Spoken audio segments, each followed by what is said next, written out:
In a recent episode of The Curse of Oak Island, metal detector expert Gary Drayton discovered evidence of a hidden tunnel, raising new questions about its origins and purpose. Alongside archaeologists Dr. Aaron Taylor and Miriam Amaral, and geoscientist Dr. Ian Spooner, the team investigated stone walkways and a potential cellar feature near the swamp's eastern border. During their search, Gary and David found a signal embedded in a wall, leading to the discovery of a large caster wheel buried beneath. Gary speculated that this wheel may have been used for a tunneling project, adding to previous finds of tunneling equipment on the island. This revelation left the team wondering whether the item was placed by the original depositors or later searchers. As the team continued excavating near the marsh's eastern edge, they searched for stone pathways and potential underground structures. With Dr. Taylor and Amaral assisting, Gary and David uncovered a signal within a wall and enlisted Aaron's help to extract it. The team found another large caster wheel, further supporting the theory of an underground tunneling operation. However, it remains uncertain whether this discovery belonged to the original depositors or subsequent treasure hunters. The team decided to store the find for future investigation. While searching the shoreline with a metal detector, Gary Drayton made two astonishing discoveries. First, he and his team unearthed a 17th-century officer's uniform button, though its military affiliation remains unknown. Some speculate the military may have buried secrets on the island. Shortly after, Drayton's team found a small coin buried in a woodland area, suspected to be a mara from the 17th century, similar to a coin found in the previous season. However, this one appeared much smaller, likely a 2 marav coin instead of 8. Despite their size, these discoveries hint at a larger treasure hidden on Oak Island. Drayton made another remarkable double discovery near the shoreline, this time with Rick Lagina. The team found 2 King Charles II Britannia coins from the 17th century, buried beneath scattered rocks and pyrite. One of the coins had the year 1771 clearly printed on its surface, suggesting that the money is over 300 years old. The discovery raised speculation: were these coins accidentally dropped by someone searching for treasure in a hurry, or deliberately left by a wealthy group trying to conceal their loot? The Oak Island crew planned further investigations to uncover the truth. The history of treasure hunting on Oak Island dates back to the discovery of the Money Pit. According to folklore, in 1795, a group of young boys exploring the island noticed a depression in the ground. Suspecting it to be a man-made pit, they started digging and found layers of wood and other objects. However, their efforts were halted when the pit flooded with water from an unknown source. As news of their discovery spread, treasure hunters from around the world flocked to Oak Island. The first organized excavation took place in 1803, led by investors from the Onslow Company. Despite their efforts, flooding prevented them from reaching the pit's bottom. Over the next century, multiple teams attempted to uncover the island's secrets, but all were met with insurmountable challenges. The flooding, the most significant obstacle, made further excavation dangerous. Additionally, the pit was found to contain booby traps designed to flood it if disturbed, further complicating efforts. Despite these barriers, excavations continued, and the Oak Island Treasure Company was founded in 1861. However, by 1909, the company went bankrupt, bringing their search to an abrupt halt. Since then, numerous teams have tried to locate the hidden riches, yet the Money Pit remains an unsolved mystery. The discovery of the Money Pit and the initial excavations significantly shaped Oak Island's history, fueling the ongoing treasure hunt. Despite setbacks, the island's mystery continues to captivate explorers and historians alike. In recent years, new entities have joined the quest to unravel Oak Island's secrets.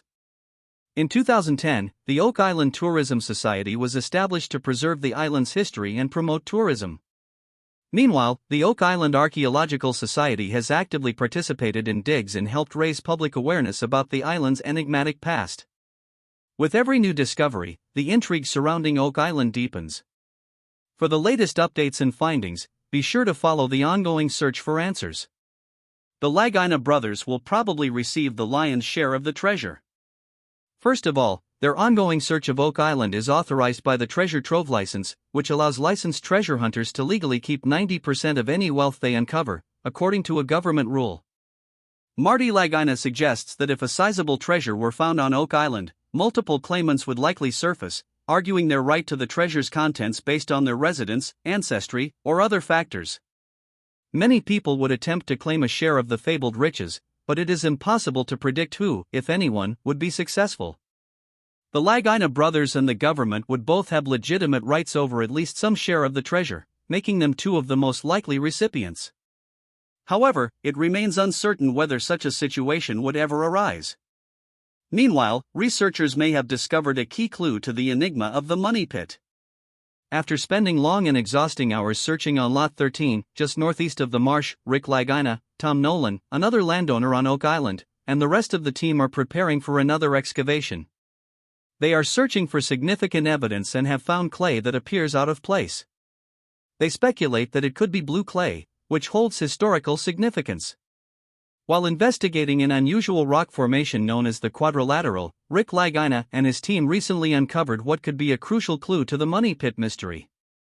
At a depth of 40 feet, excavation of the ancient money pit first began in 1804. A layer of blue clay was found at this depth, acting as a sealant to keep water out of the hole. Curiously, researchers found the same substance in 2018 while examining a ring-shaped stone monument called the Eye of the Swamp. This raises an intriguing question: could the quadrilateral have been constructed by the same people who altered the swamp and built the money pit? If so, it would be a remarkable discovery. The resemblance of the blue clay at the quadrilateral to that found in the money pit further strengthens the theory that these features are connected. Historically, blue clay played a significant role in the money pit's discovery. If someone were trying to keep water out of an underground structure, blue clay would be a useful material.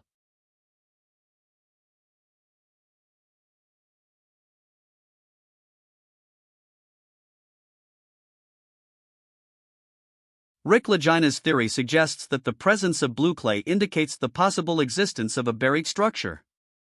But what kind of structure could it be? And could it contain something of great value? The following morning, Rick Lagina and his crew returned to Lot 13 with geoscientist Drive Ian Spooner to examine the enigmatic quadrilateral further. They found it unlikely that the clay had naturally accumulated there. Additionally, they discovered clay in various colors mixed with pieces of burned wood, two materials that typically don't belong together. One team member noted that the clay appeared broken and misplaced, reinforcing the idea that an intentional event had taken place there. Since the money pit story is so complex, every discovery has potential significance. The team also found a peculiar metal artifact, thin, striated metal points designed to be pushed into wood. They speculated it could be a hand-forged iron staple or fastener.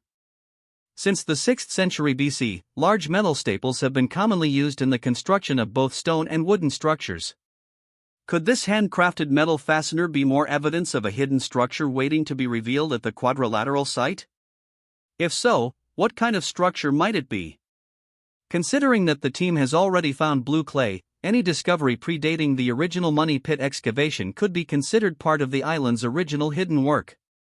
This so-called mainstay is a puzzling element in the context of the quadrilateral, which was constructed with significant effort.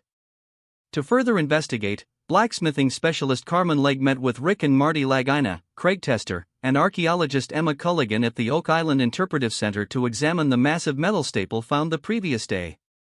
The quadrilateral, despite being an unusual geometric formation, remains a mystery. The team has never encountered another feature like it on the island. Speculation continues about the type of wealth hidden on Oak Island and how it got there. Among the many theories, the William Phipps theory has gained significant support, backed by compelling historical evidence. However, historian and author Hamerson Peters recently refuted this theory in a video on his YouTube channel. Much of the information in Peters' video comes from the book Oak Island and Its Lost Treasure, which originally proposed the conspiracy theory. According to the proposed idea, during the 17th century, explorer William Phipps was financially supported by the English. When King James II, a Catholic, took the throne in 1685, he faced strong opposition from the Protestant aristocracy and political elite. Many sought to overthrow him. Stories passed down from the late 18th century suggest that early treasure-related activities on Oak Island were shrouded in secrecy. Because little concrete evidence exists regarding these early events, it took years before publishers began documenting such tales. The first recorded mention of treasure on Oak Island appeared in 1857, detailing a story about a settler named Daniel McGinnis who allegedly discovered hidden wealth. 5 years later, one of the original diggers testified about the money pit story in subsequent excavations led by the Onslow and Truro companies. Early settlers in the region also recounted a legend involving a dying crew member from Captain Kidd's ship, who claimed that Captain Kidd had buried treasure worth £2 million on Oak Island. Captain Kidd himself was executed in 1701, but the legend of his lost treasure endures to this day.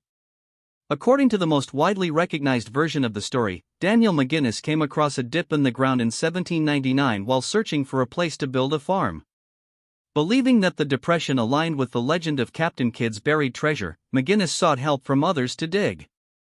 With the aid of two individuals known only as John Smith and Anthony Vaughan, he excavated the pit and uncovered a layer of flagstones approximately 61 centimeters, 2 feet, below the surface. However, the earliest documents only mention marks at these intervals. Later accounts describe finding oak platforms every 3 meters, 10 feet, though previous reports merely referenced marks. Various legends also mention tool marks or pick scratches on the hole's walls. The soil inside the pit appeared looser than the surrounding ground, further fueling speculation. The three men reportedly halted their excavation at a depth of 9.1 meters, 30 feet, due to superstitious fears. An alternative version of the story portrays all four main characters as teenagers. According to this account, McGinnis first discovered the depression in 1795 while on a fishing excursion. The rest of the story unfolds similarly, with logs being the focal discovery, but ends with the group abandoning their dig once they reached their physical limit. However, later efforts continued, with excavation reaching a depth of approximately 27 meters, 90 feet, where workers uncovered layers of logs or marks spaced 3 meters, 10 feet, apart. They also found a large stone inscribed with symbols, as well as layers of charcoal, putty, and coconut fiber. Their efforts were soon thwarted when the pit unexpectedly flooded with water, rising to a depth of 18 meters, 60 feet. Despite multiple attempts to retrieve the treasure, the diggers ultimately abandoned the excavation. The most successful excavation effort of the pre-publication era is believed to have been undertaken by the Truro Company, founded in 1849 by a group of investors. Their re-excavation efforts reached a depth of 26 meters, 86 feet, before the pit once again filled with water. Following this setback, the company decided to drill 5 boreholes into the original shaft using specialized machinery. Meanwhile, a recent scientific discovery in space has sparked speculation about potential extraterrestrial life. To learn more, click the next post. In breaking news, the Laginna brothers have made a shocking discovery that sent shivers down their spines, abruptly halting their excavation. What terrifying mystery have they uncovered? The truth they have found may never be accepted by the world. The History Channel's popular reality series The Curse of Oak Island has recently faced controversy following the discovery of centuries-old indigenous artifacts. This finding prompted local officials to shut down a significant portion of the show's dig operations, leading to the dismissal of several archaeologists. Fans are now questioning whether the Laginna brothers and their team will ever be able to resume normal operations, as well as what the future holds for Oak Island. During their final dig on the island, the Laginna brothers and their crew unearthed a bizarre find, leading to the excavation being shut down. While the team, along with metal detection specialist Gary Drayton, has primarily discovered mud, wood, and various metal objects across Oak Island's 140 acres, they have also uncovered a number of rare artifacts. But what exactly did they find in their final excavation? In the ever-mysterious realm of Oak Island, yet another obstacle has emerged for the Curse of Oak Island team. The Canadian government has stepped in, attempting to halt further excavation efforts. The team believed they had discovered underground entrances leading to what could be hidden riches, but bureaucratic red tape is now hindering their progress. Doug Crowell engaged Dumas Contracting Limited to assist in the excavation, hoping to dig into what they suspect are hidden chambers beneath the island. The excavation plan required 50 days to reach a depth of 23 meters, 75 feet, and the team believed they were on the verge of uncovering a network of tunnels leading to the legendary treasure. Additionally, they suspect that one of the artifacts they discovered is of Viking origin, potentially much older than anticipated. However, a new challenge has arisen.